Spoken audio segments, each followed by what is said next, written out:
not at the top of the food chain, and the sooner we realize that, the longer we'll have a place in the food chain. I think that's one of the things that you learn from being in nature, or from feeling vulnerable to nature, that you could be bested by either natural forces or by another animal, and that gives you a humility and a sense of your place in nature that also makes you want to protect the natural world that's around us, and not just the human interest. One of the things you want to do in life is to have meaningful work, and so you should do something that makes you able to put up with 90% of the crap that you're going to have to deal with in order to really have satisfaction from the 10% that you love, and find others of like mind.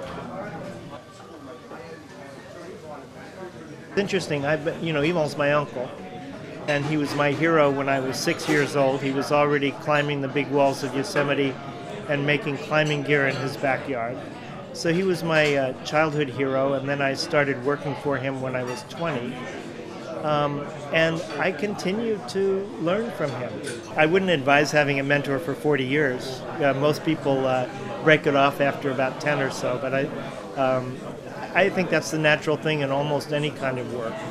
Certainly in creative work, almost everybody who does good creative work has a mentor, just to help kind of define the terrain.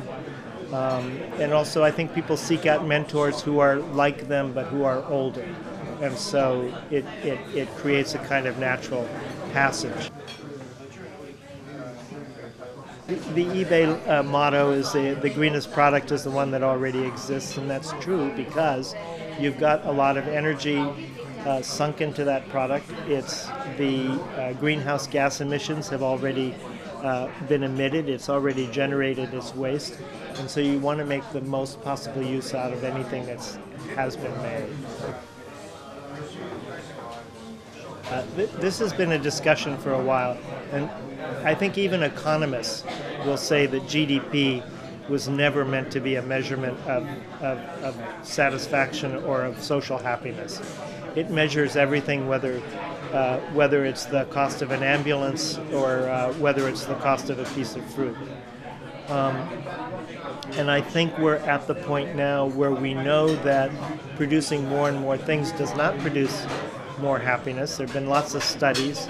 There's a kind of basic level of satisfaction that's obtained from meaningful work, from friends and family, from having basic needs met. And when you go beyond that, there's not much more satisfaction obtained.